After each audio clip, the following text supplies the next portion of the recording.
오늘 말씀은 우리에게 스룹바벨이라고 하는 한 인물을 보게 됩니다. 이분은 본래 다윗 왕의 적통이었습니다. 그러나 그가 태어난 시대는 포로된 땅 바벨론 땅에서 태어나고 자라게 됩니다. 그러니까 망해버린 나라의 왕자였다라는 것이에요. 스룹바벨이라는 그의 이름도 바벨론의 후회라는 뜻이기도 합니다. 그러나 이분이 포로의 후손이고 이방 땅에서 태어나고 자랐지만 타고난 능력을 가진 분이었어요.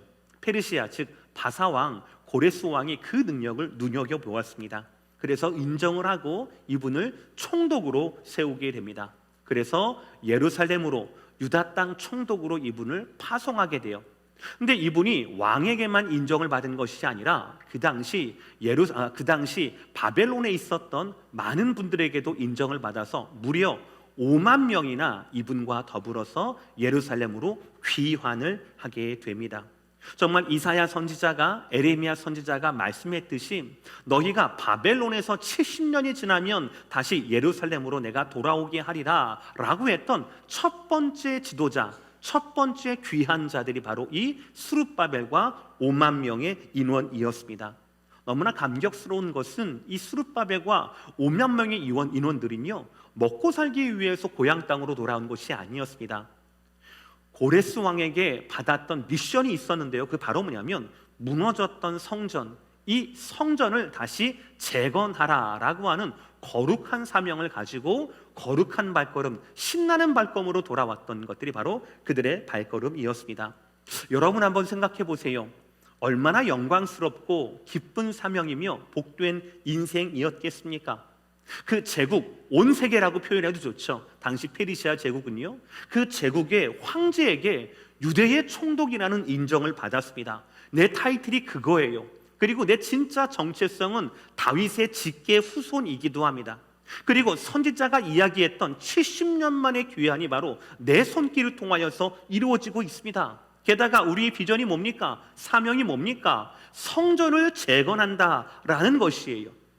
이 스룹바벨의 사명과 정체성, 그의 뿌리까지 이 모든 것들을 보면은요 어쩌면 무너진 건축물을 다시 세우는 것이 아니라 무너진 나라를 다시 세울 수도 있는 그런 자신감과 그런 복된 한 걸음 한 걸음이 아니었겠습니까? 그러나 그들은 곧 커다란 장벽에 갇히게 됩니다. 전혀 예상하지 못한 세 가지 장벽이었어요. 첫 번째는 내적인 장벽이었습니다. 예루살렘을 떠나지 않고 고집스럽게 예루살렘에 남았던 자들이 있었어요. 이들은 계속해서 예전 영광만 노래하던 자들이었습니다. 솔로몬 궁전의 영광만 노래하고 그날이 오기를 그냥 아무것도 하지 않고 기다리는 자들이었어요. 그들의 눈에 보기에 스룹바벨과 그 5만 명의 귀한 자들이 세우려고 하는 성전의 규모가 너무 초라한 거예요. 예전에 금빛, 은빛 찬란했던 그 솔로몬 성전에 비해서 지금 스룹바벨이 짓고자 하는 제2의 성전이 너무너무 초라한 거예요. 실망했어요. 그들의 실망은 곧 원망으로 바뀌게 되었어요. 예상하지 못했어요. 또 두 번째 예상하지 못했던 것이 있었습니다. 그들이 여기 오면 다 그들을 도와줄 줄 알았거든요. 그런데 또 다른 세력이 있게 되는 겁니다. 그들을 회유하고 협박하고 뇌물 주며 이간질시키면서 그 성전 건축을 방해하려는 아주 조직적으로 지혜롭게 방해하려는 또 세력이 나타나게 된 것입니다. 이것도 예상하지 못했어요. 그래서 가서 금방이면 될 거라고 생각을 했는데 그런데 지지부진 16년의 세월을 지내게 됩니다. 또 예상하지 못한 것이 있었죠. 스룹바벨을 총독으로 만들고 5만 명의 사람들을 귀환하게 허락하고 그들에게 왕의 조서를 꾸며줘서 이 사람들이 하는 모든 것들을 도와줘라 라고 얘기하면서 모든 돈은 우리가 댈게 라고 얘기했고 그 옛날 70년 전에 뺏어왔던 성전의 모든 금그릇, 은그릇 그 모든 기물들을 함께 가지고 귀환하게 했던 스룹바벨과 예루살렘 성전 재건이라고 하는 그들의 비전 가운데 하나님 언약의 성취 가운데 전폭적으로 도와줬던 고레스 왕이 16년이라는 기다림 가운데 죽게 되었습니다. 예상하지 못한 내적인, 외적인 그리고 나를 도와주었던 권세 있는 왕이 죽어버리게 된 거예요. 당연히 성전 회복이라는 귀한 사명에 불타서 먹고 살기 위해서가 아니라 하나님의 나라를 세우겠다라고 하는, 성전을 세우겠다라고 하는 그 5만 명의 성스럽고 열정 가득한 그들의 열정이 16년의 세월 동안 점점 지쳐만 가고 있었습니다. 진짜 문제는 아직 말씀도 안 드렸어요. 진짜 문제는 언제까지 이 불확실한 것이 언제까지 계속될지, 언제 끝나게 될지 아무도 모른다라는 것이었어요. 마치 지난 6개월째를 맞고 있는 저와 여러분 팬데믹 상황처럼 아무도 예상을 못하는 거예요. 충분히 절망적이라고 할 수 있는 상황입니다. 분명히 여기까지 인도하셨는데 앞으로의 길이 막혀서 보이지 않게 되는 거예요. 그리고 여기서 내가 할 수 있는 것이 아무것도 없는 상황이니 더 그렇습니다. 그러나 그때 우리의 오늘 가운데 아무런 소망이 없다고 느껴지거나 우리의 가야 할 길이 큰 산 앞에 막혀 있을 때 하나님은 그때도 일하셔요. 하나님은 그때도 하나님의 사람에게 말씀과 환상과 메시지를 부어주시더라는 겁니다. 사랑하는 성도 여러분, 하나님의 일하심을 믿는다라면 세상의 주권자들이 어떠하든지, 나를 방해하는 사람들이 많든지 적든지 우리 길이 막혀 보인다라고 해서 낙심하지 않게 되기를 주의 말씀으로 다시 한번 위로하고 축복합니다. 왜냐하면 하나님은 여전히 일하고 계시기 때문이에요. 하나님의 말씀이 그치지 않는다라면 우리가 가야 할 길은 아직 막힌 것이 아니다라는 거예요. 여러분, 오늘 그 말씀을 들으시기를 바랍니다. 첫 번째 말씀은 우리의 길이 막혔을 때 우리는 첫 번째 다시 처음으로 돌아가서 확인해야 한다라는 거예요. 절망적인 상황에서도 하나님은 말씀을 주십니다. 하나님은 선지자를 통하여서 스룹바벨을 일으킬 말씀, 환상을 주셔요. 오늘 1절의 말씀, 천사가 다시 와서 나를 깨우리 마치 자는 사람이 자면서 깨어난 것 같더라. 벌써 5번째 환상이에요. 그런데 오늘 말씀은요, 그냥 비몽사몽간에 흐지부지하게 보는 것이 아니에요. 너무나 구체적이에요. 너무나 그 묘사가 실제적입니다. 2절 전반절을 보시면 내가 보니 순금 등잔대가 있는데 그 위에는 기름 그릇이 있고 또 그 기름 위에 7 등잔이 있으며, 그러니까 여러분들 하나님이 주시는 메시지는 언제나 클리어해요. 이게 여러분 오늘 꼭 붙잡으셔야 될 말씀입니다.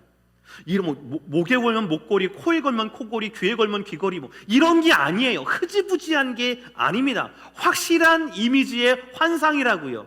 내가 꿈을 꿨나? 그게 아니에요. 너무나 확실해요. 등잔대는 7으로 구속되어 있고요, 각자에는 관이 있었습니다. 그리고 그 관은요, 기름이 막 흐르는 거예요. 그 기름의 끝에는 2 감람나무가 있게 되는 거예요. 감람나무는 올리브나무예요. 아시다시피 올리브유는 기름으로 인하여서 요리용이나 아니면은 예전에는 주로 이 등대를 비추는 기름으로 쓰였단 말이에요. 그러니까 하나님께서 스가랴 선지자에게 이 스가랴서 4장을 통하여서 보여주신 환상은 어떤 환상입니까? 감람나무의 기름이 연결된 그 7 등대예요. 영원히 타고 영원히 꺼지지 아니하는 7 등대를 하나님께서 스가랴를 통하여서 실패하고 있는 스룹바벨을 회복시킬 요항으로, 그런 목적과 그런 의미로 주신 환상이었다라는 거예요. 7 등대는 무슨 뜻입니까? 바로 세상을 밝혀야 할 교회를 말씀하는 거예요. 구약의 성전은요, 신약 교회의 모델이에요. 하나님의 임재를 상징하는 곳입니다. 제사를 드리는 장소였어요. 이스라엘 민족은요, 제사장 나라로 부름받았습니다. 예배하는 민족이라고 하는 것이 그들의 정체성이에요. 우리를 향한 하나님의 마음은 언제나 같아요. 하나님은요, 오늘 스가랴서를 통하여서도 요한계시록을 통하여서도 지금 우리에게도 우리를 만나고 싶어 하십니다. 우리의 제사와 우리의 예배를 받아보고 싶어 하시는 거예요. 이 예배와 예배당에서, 그리고 예배를 통하여서 신령과 진리로 준비하는 어느 예배든지 간에, 이 예배당이든지 아니면 여러분 화면이든지 CD든지 어느 곳이든지 간에 여러분과 교제하고 싶고, 예배를 통하여 만나고 싶고, 예배를 통하여 복을 주고 싶은 것이 바로 하나님의 진심이라는 것이고, 진심 때문에 수룹바벨을 통하여서 성전을 재건하라라고 말씀하고 있다라는 거예요.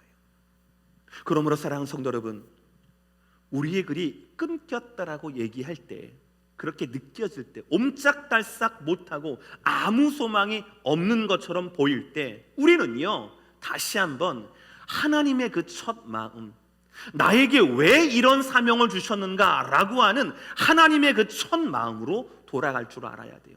그래야 건물로서의 성전이 아니라 기름 부으심이 있고 임재가 있고 하나님과의 예배와 만남과 축복이 있는 그 환상과 비전을 저와 여러분이 다시 회복해야 한다라는 것입니다. 바로 여기에 저와 여러분의 회복의 시작이 있다라는 것이. 오늘 말씀 두 번째예요. 우리는 가야 할 길이 막혔을 때 처음으로 나를 부르신 그 처음으로 돌아갈 뿐 아니라 내가 의지하고 있는 능력의 원천을 점검해야 합니다. 스가랴 선지자가 이 처음 보는 환상이 좀 모르는 거예요. 몰랐던 거예요. 그래서 스가랴 4장 4절을 보시면 첫 대답이 이겁니다. 이것들이 뭡니까? 라는 대답이에요. 저는 이게 굉장히 솔직하고 저는 이게 굉장히 은혜롭다라고 생각해요. 왜냐하면 하나님께서는 선지자에게 분명한 주실 메시지가 있었거든요. 그래서 환상을 보여주시는 겁니다. 그러면 선지자는요, 환상은 처음 볼 줄 모르지만 환상에 대한 메시지는 분명히 알아야 되는 거예요. 자기가 경험하지 못했거나 보지 못했거나 이해하지 못했다라면 하나님께 물어봐야 되는 거예요. 왜냐하면 그것이 선지자의 사명이기 때문에 그렇습니다. 선지자가 뭘 받는가는 중요한 게 아니에요. 그게 무슨 메시지인가, 무슨 뜻인가, 그게 중요한 거죠. 그래야 수룹바벨과 백성들에게 그대로 딜리버리 할 것 아니겠습니까? 그러니까 수룹바벨은 오늘 스가랴 선지자는요, 모를 때마다 막힐 때마다 이렇게 대답합니다. 5절과 13절 똑같습니다. 내 주여 내가 알지 못하나이다. 다시 내 주여 내가 알지 못하나이다. 여러분, 우리는 하나님 앞에서 언제나 겸손해야 합니다. 특별히 진리에 목말라야 합니다. 모르는데 배고픈데 배부른 척 아는 척하면 안 됩니다. 지금 스가랴서 두 번의 고백, 내 주여 내가 알지 못하나이다 라는 저 고백은요, 겸손한 태도 그 이상을 말하는 거예요. 하나님의 환상을 제사장 출신인 내가 내 마음대로 내 경험이나 지식대로 해석하지 않겠다라고 하는 진실한 고백이고요, 하나님의 환상은 오직 하나님의 메시지로만, 하나님만 알려주실 수 있다라는 믿음의 해석이 바로 이겁니다. 이러한 정직하고 단순 명료한 고백 뒤에 하나님은 놀라운 진리를 말씀해 주십니다. 우리 다 함께 6절의 말씀 읽겠습니다. 다 함께 시작. 그가 내게 대답하여 이르되 여호와께서 스룹바벨에게 하신 말씀이 이러하니라. 만군의 여호와께서 말씀하시되 이는 힘으로 되지 아니하며 능력으로 되지 아니하고 오직 나의 영으로 되느니라. 다시 한번 만군의 시작. 만군의 여호와께서 말씀하시되 이는 힘으로 되지 아니하며 능력으로 되지 아니하고 오직 나의 영으로 되느니라. 할렐루야. 우리의 진실한 믿음의 대답 뒤에 하나님은 엄청나게 위대한 진리를 답해 주셔요. 저는 이 대목을 너무 사랑합니다. 먼저는요, 하나님이 스스로를 뭐라고 말씀하셨는가? 만군의 여호와라고 말씀을 하세요. 만군의 여호와는 무엇입니까? 그야말로 전쟁의 하나님이에요. 너희를 위하여서 대신 싸우시는 하나님의 말씀이 바로 만군의 여호와입니다. 언뜻 엄밀한 의미에서는요, 지금 이스라엘 민족은요, 수룹바벨 총독은요 실패하고 있거든요. 16년째 안으로의 불만과 외부로부터의 이 방해, 이 모든 것들을 극복해내지 못하고 있는 거예요. 그런데 하나님 뭐라고 하십니까? 전쟁하는 하나님의 이름으로 내가 대신하여 싸우겠다라고 하면서 만군의 여호와께서 말씀하시되라고 말씀하고 있다라는 거예요. 저는 이 말씀 자체에 예수 하나님께서 나를 만군의 여호와라고 말씀하는 이 자체에 메시지가 있다라고, 회복과 위로의 메시지가 있다라고 저는 그렇게 믿습니다. 사랑하는 성도 여러분, 인생 가운데 실패하셨습니까? 아니면 여러분 팬데믹 가운데 중심을 잃고 우왕좌왕하고 있습니까? 여러분이 가진 스트레스를 도저히 어떻게 핸들하지 못해서 여러분이 사랑하는 가족들에게, 자녀들에게 그 스트레스가 막 나오고 있습니까? 여러분 인격의 바닥이 보이고 있습니까? 그때 하나님이 말씀하십니다. 만군의 여호와께서 말씀하신다. 너 대신 전쟁할 나 여호와가 너에게 말한다. 이 말씀을 들으시는 저와 여러분 되시기를 주의 이름으로 축복합니다. 무엇을 말씀하셨습니까? 이는 뭐예요? 성전을 올리는 거예요. 기름 부음 받은 감람나무에서 다시 한번 기름이 흘러서 꺼졌던 등불이 다시 환하게 켜지는 성전의 재건을 말하는 겁니다. 바로 이 사역은, 성전의 건축은 힘으로 되지 않고 능력으로 되지 않고 오직 나의 영으로 되느니라. 할렐루야. 여기서 말하는 힘이라는 것은 집단의 힘을 말하는 겁니다. 인간 숫자의 힘을 말하는 거예요. 군대를 말하는 겁니다. 모여서 힘을 내고 세력화하는 능력, 그것이 바로 힘이라고 할 수 있겠습니다. 그리고 능력이라고 하는 것은 집단이 아니라 개인을 말하는 겁니다. 개인의 지혜, 재능, 리더십, 커리어, 이런 것들을 말하는 겁니다. 즉, 성전을 재건하는 것에 있어서 너네가 군대가 없어서, 집단이 없어서, 지도자가 없어서, 지혜가 없어서 못하는 것이 아니다라는 뜻이에요. 성전을 재건하는 데 있어서, 교회의 교회다움을 회복하는 데 있어서 가장 중요한 것이 무엇입니까? 우리의 집단이나 어느 누군가의 지혜가 아니라 바로 성령 한 가지밖에 없다라는 말씀이라는 거예요. 하나님의 일을 하나님의 성령이 하신다라는 선포입니다. 사랑하는 성도 여러분, 이 말씀을 말씀 그대로 믿고 아멘 하시기를 주의 이름으로 축복합니다. 하나님의 일은 하나님이 하셔요. 선교는 누가 하십니까? 하나님이 하십니다. 이 교회의 목회는 누가 하십니까? 하나님이 하십니다. 이 교회에 지난 43년까지 50년, 60년, 70년 앞으로 누구 하십니까? 하나님이 하시는 거예요. 성령이 하시는 겁니다. 왜입니까? 바로 교회는 등불처럼, 기름관이 꽂혀있는 등불처럼 하나님이 임재하시는 곳이에요. 교회는 하나님이 책임지시는 곳입니다. 교회는 하나님의 소유예요. 그래서 우리는 그 하나님의 도구가 되면 그만인 거예요. 저와 여러분의 조직된 힘이 아닙니다. 누군가의 특별한 능력이 아니에요. 개인기가 아닙니다. 하나님의 능력, 하나님의 성령으로만 스룹바벨은 성전을 건축할 수가 있고, 저와 여러분의 교회는 회복을 말할 수 있게 되는 거예요.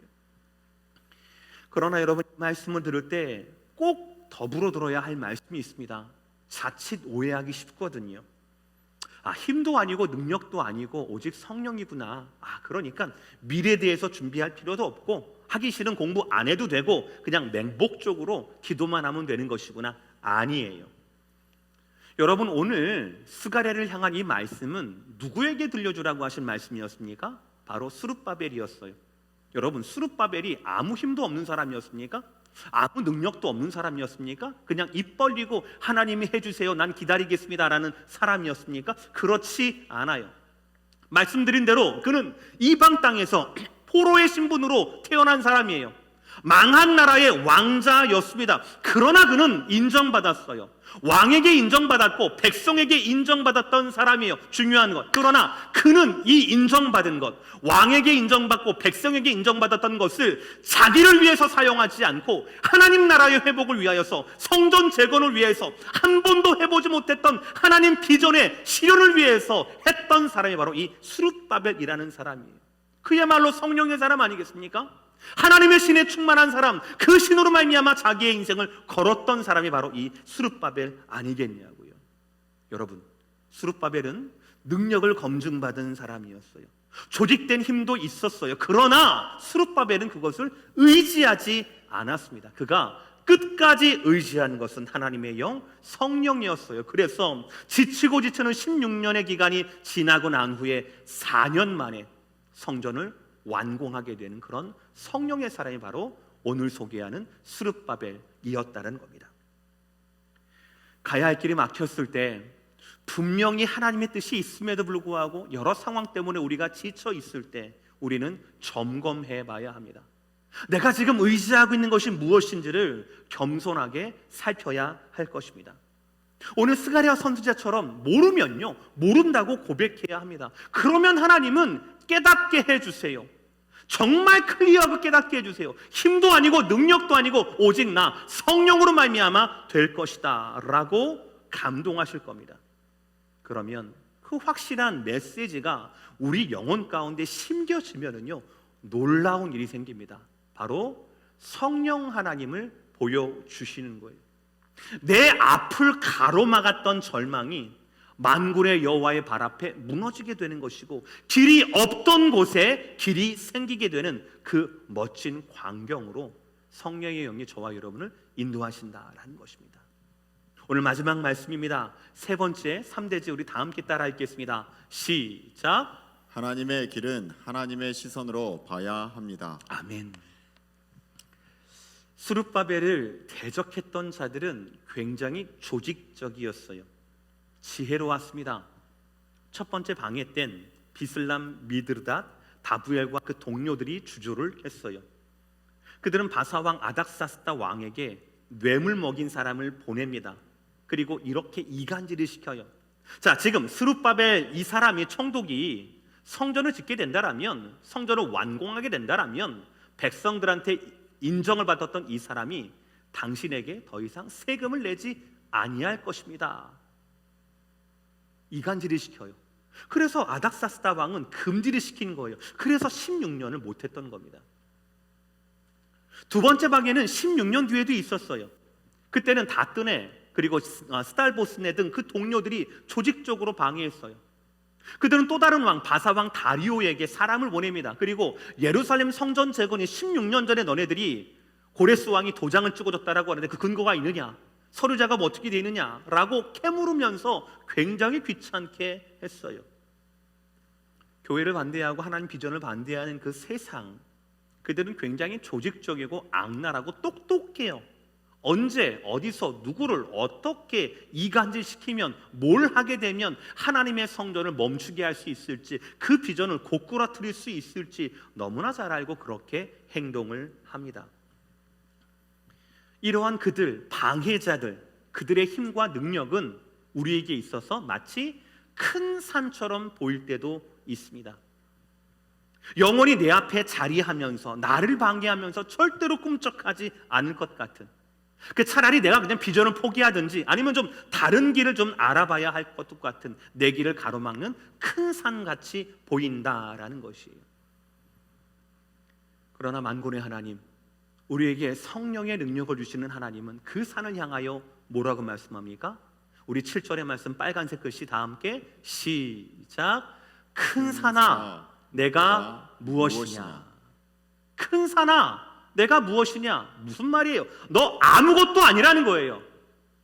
내가 지금 스룹바벨 앞에서 뭔 짓을 하고 있는 거예요? 막고 있다고? 허허. 내가 스룹바벨 앞에서 평지가 될 것이다. 그가 건축물을 다 짓고 난 다음에 머릿돌을 내놓을 때 무리가 외치기를 은총 그에게 있을지어다 하리라 하셨고 라고 말씀합니다. 지금 멈춰져 있는 시간이 아니라 하나님의 비전이 이루어질 것을 바라보면서 앞에 가로막고 있던 큰 산이 평지가 될 것이다, 없어지게 될 것이다 라고 하나님은 선포하고 있다라는 거예요. 사랑하는 성도 여러분, 이 말씀을 붙들고 축복합니다. 하나님 앞에 하나님보다 더 큰 산은 없습니다. 아멘이십니까? 하나님 앞에 하나님의 길을 가로막을, 그 비전을 가로막을, 성전을 가로막고 방해한 끝까지 우리를 괴롭힐 큰 산은 없다라는 거예요. 만군의 여호와 앞에서 그 존재를, 그 여호와 앞에 여호와를 대적할 만한, 끝까지 대적할 만한 존재는 그 어디에도 없다라는 거예요. 그렇습니다, 여러분. 하나님의 비전은 하나님의 시선으로만 볼 수 있어요. 우리의 시선은요, 산이 가로막으면 우리의 시선은 산에 딱 막혀버리게 되는 거예요. 그게 우리의 단점이에요. 하나님의 비전은 하나님의 시선으로 바라볼 줄 알아야 합니다. 이 산 가운데도 길을 내시고 산 가운데도 평지를 만드시는 그 하나님, 만군의 하나님의 시선이 바로 저와 여러분의 시선이 되어야 한다는 거예요. 아래의 세 가지를 꼭 확인하셔야 돼요. 하나님의 시선을 가질 수 있는 비결이에요. 첫 번째, 하나님은 하나님의 사람을 통하여 사용하신다라는 거예요. 7절 말씀을 보시면 하나님은 방해하는 세력을 향하여서 이렇게 말씀하십니다. 내가 스룹바벨 앞에서 평지가 될 것이다 라고 말씀하세요. 지금 스룹바벨은 어떻게 보면 루저잖아요. 16년 동안 지지부진했던 사람이다. 원래는 갈아야 돼요. 그렇죠? 그러나 하나님은 다시 말씀하십니다. 이 신실한 스룹바벨, 이 앞에서 큰 산이 평지가 될 것이다 라고 말씀하세요. 사랑하는 성도 여러분, 저와 여러분 모두가 스룹바벨처럼 하나님의 비전 가운데 사로잡혀서 하나님의 사용을 받게 되는 그런 사람 되기를 주의 이름으로 축복합니다. 두 번째예요. 그러나 하나님의 사람 앞에는 언제나 큰 산이 가로막고 존재할 수 있다라는 사실이에요. 다음 주 주일 본문이긴 한데요, 요한복음 15장을 여러분들 오늘 예배 끝나고 계속해서 기도하시면서 묵상하시기 바랍니다. 그 가운데 다음 주 본문 가운데 주시는 말씀이 진리가 무엇이냐면 세상은 우리를 미워한다라는 거예요. 우리 때문에 미워하는 게 아니라 우리가 섬기는 예수님 때문에 우리를 미워한다라는 겁니다. 16년 전에도 지금도 성전 건축을 회방하는 사람들 늘이 있어 왔습니다. 지속적이에요. 단결된 집단의 힘이 있습니다. 너무너무 지혜로워요. 우리의 약점을 잘 알고 공격하는 지혜로움이 있어요. 어디를 건드면 와장창 부러질지 다 아는 사람들이에요. 그런 큰 산이 하나님의 사람 앞에서도 있을 수 있다는 거예요. 그러나 세 번째, 하나님은 그의 소유된 사람에게 언제나 필요한 능력을 주신다는 거예요. 오늘 6절 말씀 기억하실 겁니다. 이는 힘으로 되지 아니하고 능으로 되지 아니하고 오직 나의 영으로 되느니라. 아멘. 사람의 힘, 사람의 능력으로는 질적으로 다른 성령이 하시는 일이 따로 있다는 거예요. 하나님의 비전은 하나님의 영이 해주신다는 겁니다. 하나님의 시선으로 해주신다는 겁니다. 큰 산을 평지로 만들어버리는 능력은 우리를 통하여서 하나님이 일하신다라는 거예요. 그래서 16년 동안 멈춰져 있던 성전 재건을 하나님이 이끄신다라는 말씀이에요. 여러분, 마태복음 17장 20절 예수님의 이 말씀도 꼭 기억하시길 바랍니다. 믿음이 겨자씨 한 알만큼만 있어도 이 산을 명하여 여겨서 저기라 옮기라 하면 옮겨질 것이죠. 노란 글씨 다 함께 시작. 또 너희가 못할 것이 없으리라. 아멘. 믿음의 여부가 우리를 성령의 사람으로 만들어요. 다시요 여러분, 믿음의 여부, 믿음가 많고 적음이 아닙니다. 겨자씨 하나는 눈에 보이지도 않아요. 믿음의 여부가 있고 없고 그 여부가 저와 여러분을 성령의 사람으로 만든다고요. 성령의 사람이 되면 산이 문제가 아닙니다. 그 앞에 가로막을 큰 산이 없는 거예요. 또 너희가 못할 것이 없으리라. 이 능력의 주인공이 바로 믿음을 가진 성령의 사람에게 주시는 하나님의 축복의 말씀이라는 겁니다. 사랑하는 성도 여러분, 산을 평지로 만드시는 하나님의 능력을 목도하고 경험하고 그 능력을 기대할 줄 아는 팬데믹 상황 가운데 복된 저와 여러분이 되시기를 주의 이름으로 축복합니다. 성령의 능력으로 기름 부으사 진리를 선포하게 하소서.